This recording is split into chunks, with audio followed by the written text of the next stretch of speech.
आप जेडीयू के महासचिव हैं, वरिष्ठ प्रवक्ता हैं, ये जो बात कह रहे हैं कन्हैया बेल्लारी जी कि नीतीश बाबू रूठे हुए हैं, उनसे कहा था रथ पर चढ़ने के लिए लेकिन वो दूरी बनाए हुए हैं, और दूसरी तरफ राहुल और तेजस्वी का साथ ना आना ये एक स्ट्रैटेजी का हिस्सा है। देखिए, मुझे ऐसा लगता है, देखिए इसे कहीं से भी कन्हैया बेल्लारी जी को मेरी गुस्ताखी नहीं समझिएगा, और मैं तो यही कहूँगा कि आप काफ़ी शानदार आपका एक जर्नलिस्ट के तौर पर कैरियर रहा है, लेकिन आपकी पकड़ ढीली होती जा रही है। अंध विरोध राजनीति में कई बार आपको एक ऐसे मोड़ पर छोड़ देता है जहां आपको कुछ भी अच्छा नहीं दिखे। आप उसी स्थिति में अब चले गए हैं कन्हैया बेल्लारी जी। और देखिए, दरअसल ये पत्रकार का ये दायित्व है संतुलन साधे। मुझे लगता है उस दायित्व को आप पूरी तरह से भूलकर एक महागठबंधन समर्थक की भूमिका में अब ज़्यादा दिखते हैं। अब मैं मूल बात पर आता हूँ। देखिए, 2015, 2020 मुझे याद है, दोनों अलायंसेज अलग अलग थे, लेकिन चुनाव के नतीजों के पहले स्टूडियो में जो विश्लेषकों का विश्लेषण था वो यही कहता था कि बस अब नीतीश कुमार जी की आखिरी पारी आ गई, नीतीश कुमार जी खत्म हो गए। नीतीश कुमार जी 25 वर्षों का जो पश्चिम बंगाल के मुख्यमंत्री का जो रिकॉर्ड है ज्योति बसु जी का, उस रिकॉर्ड को तोड़ेंगे। एक बार फिर बिहार के करोड़ों लोगों की पसंद नीतीश कुमार अगले मुख्यमंत्री के तौर पर शपथ लेंगे, और जनता दल यूनाइटेड भारतीय जनता पार्टी। आप बिटवीन द लाइंस पढ़ते रहिए। हम तो यही कहेंगे कि अगर जमीन की पहचान है तो लोकसभा के नतीजों से ये समझ लीजिए कि नीतीश कुमार जी और हमारी पार्टी ने सबसे बड़े स्ट्राइक रेट के साथ 16 सीटों में 12 सीटें जीती, और उसके बाद एनडीए ने विधानसभा के उपचुनाव में 4 की 4 सीटें हम लोगों ने जीत ली। और आप चाहे ना चाहे, उस समय आरजेडी और कांग्रेस की 3 सीटें थी और जीती सबके सब हम लोगों ने जीत ली। उसके बाद जो बिहार में जिस तरीके से एंटी इनकम्बेंसी, उम्र का सवाल, सेहत का सवाल, हर टीवी बहस में नीतीश कुमार जी को अप्रासंगिक बनाने के लिए कोई जुगत भिड़ाने से पीछे लोग नहीं हटते हैं। लेकिन नीतीश कुमार नहीं, पर कन्हैया जी इसका जवाब देंगे जो आपने कहा है। पर राजीव जी, एक सवाल जो उन्होंने कहा वो प्रासंगिक नहीं बना रहे। वो तो ये कह रहे हैं कि बनेंगे तो नीतीश बाबू, लेकिन वो महागठबंधन से भी बन सकते हैं, एनडीए से भी बन सकते हैं। मतलब सबसे मजबूत स्थिति में है नीतीश कुमार इस वक्त। लेकिन वो जो नहीं है मोदी जी के साथ में, उनके पास में, उनके बगल में, तो इससे संशय और सवाल पैदा हो रहे हैं कि नीतीश जी खुश नहीं है। वो ये आपसे सवाल कर रहे हैं। और फिर बेल्लारी जी, मैं आती हूँ आपके पास। मुझे ऐसा लगता है 30 सेकंड में सर, संक्षेप। दोहरे मानदंड तो नहीं हो सकते हैं ना। एक तरफ आप कट्टे के बयान पर सियासत करें कि भाई बंद कमरे में क्या हुआ, कैसे पता चला, और नीतीश कुमार जी पर बहुत ही आराम से कह दें कि उन्हें सड़क मार्ग से आने के लिए मनाया जा रहा था, वो नहीं माने। इन दोनों बातों का स्रोत किसके पास है? अगर हमारी जानकारी अधूरी है तो आपकी जानकारी पक्की है, इसका क्या सबूत आप दे पाएंगे? देखिए, दरअसल बिहार के चुनाव में गिने चुने दिन हैं। हमारी पार्टी, मैं चाहती हूँ, आपने सुना राजीव रंजन जी को पूरा, ज्यादा से ज्यादा ओके 121 विधानसभा क्षेत्रों में जो एनडीए के प्रत्याशी हैं, उनके लिए चुनाव प्रचार का दायित्व प्रधानमंत्री जी नीतीश कुमार जी।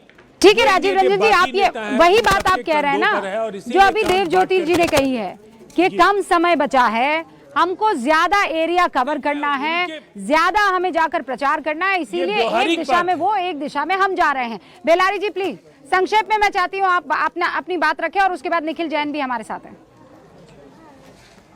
नहीं, मैं बिल्कुल संक्षेप में रखूंगा रूपिका जी। मैं राजीव रंजन जी से ये जानना चाहता हूँ कि अगर इनके नेता मंत्री जो हैं ललन सिंह कहते हैं कि विधायक चुनेंगे, वो कहते हैं, उनका वीडियो वायरल हो रहा है, तो ये कैसे कहेंगे कि फिर नीतीश कुमार ही सीएम होंगे? विधायक तो दूसरे को भी चुन सकते हैं। वही बात अमित शाह जी भी कह रहे हैं, वही बात और भी लोग कह रहे हैं। तो ये कैसे कहेंगे? ये संजय झा भी कह रहे हैं कि विधायक चुनेंगे, तो विधायक न चुनेंगे तो कैसे मुख्यमंत्री हो जाएंगे वो? ये पिछली बार ये नहीं कहते थे। ये इन्होंने पूछा है ललन सिंह से कि आप ये कहाँ से आ गया?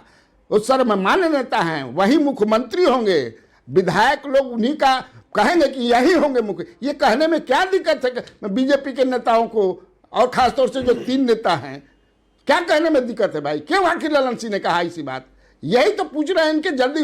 अब ये ऑन द रिकॉर्ड बेचारे, ये भी ऑफ द रिकॉर्ड जो है ये भी पूछते हैं कि ये क्या हो गया भाई? ऐसा क्या हो गया कि हमारे नेता के बारे में ललन सिंह जैसे लोग बोलने लगे कि अरे विधायक चुनते हैं ना? अच्छा, विधायक चुनते हैं, तब फिर क्या यही ना होता है भाई?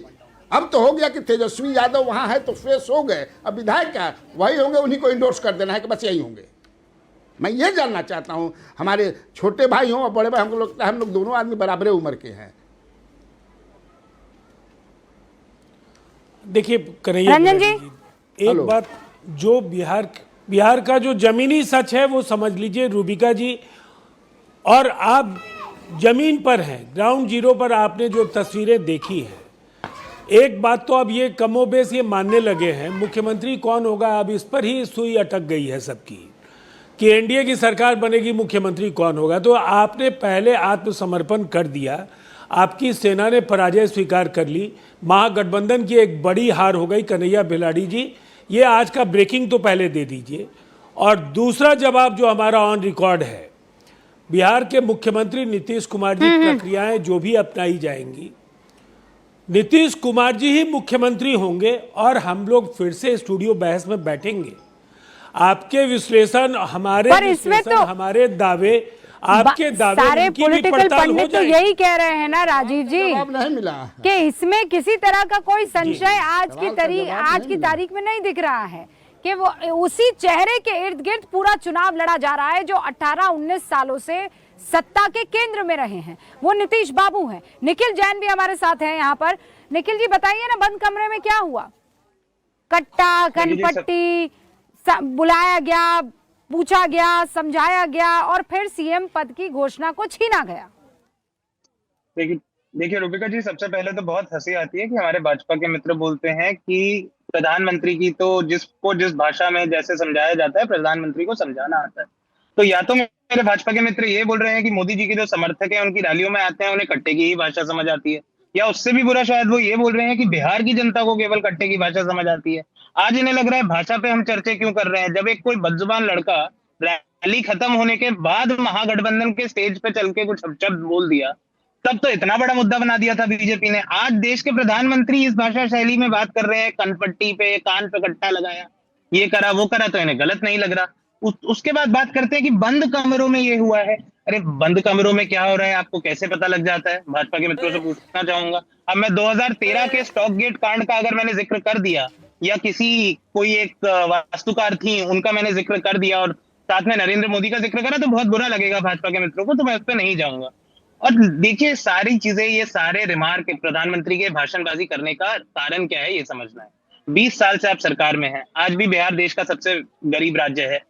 जिस दिन प्रधानमंत्री ने ये बयान दिया उससे ही एक दिन पहले एनडीए के प्रत्याशी, एक मोकामा के जो बाहुबली थे, उन्होंने कट्टा रख के गोली मार के गाड़ी चढ़ा के एक व्यक्ति की हत्या कर दी। तो अब उस सब से ध्यान भटकाने के लिए, अपने कुशासन से ध्यान भटकाने के लिए, शराबबंदी होने के बावजूद खुले में शराब, तो जिस पर आरोप लगा है वो क्या छुट्टा घूम रहा है? बस इतना मुझे बता दीजिए निखिल भाई। बिल्कुल नहीं, छुट्टा घूम रहा है प्रत्याशी। अनंत सिंह अरेस्ट हुए 3 दिन बाद, 2 या 3 दिन बाद अरेस्ट हुए, जब आपने और मीडिया के जितने भी साथी थे, विपक्ष ने, सबने एक कड़ी आवाज उठाई कि इस तरीके से जंगल राज नहीं, पर आप लोग तो कहते हैं कि ये सरकार फासिस्ट है, ये तो सरकार किसी की नहीं सुनती है। अभी क्या कहते हैं, या तो सुनती है या नहीं सुनती है। आप तो कहते हैं कि ये किसी तरह का कोई प्रेशर इस पर काम नहीं आता है। बहुत नहीं, राहुल जी ने बहुत अच्छे से बताया। चुनाव के दौरान मोदी जी सबकी हमेशा सुनते हैं, जैसे ही चुनाव खत्म हो जाता है तो फिर भूल जाते हैं। राहुल जी ने क्या फैलाने की कोशिश कर रहे हैं, भ्रम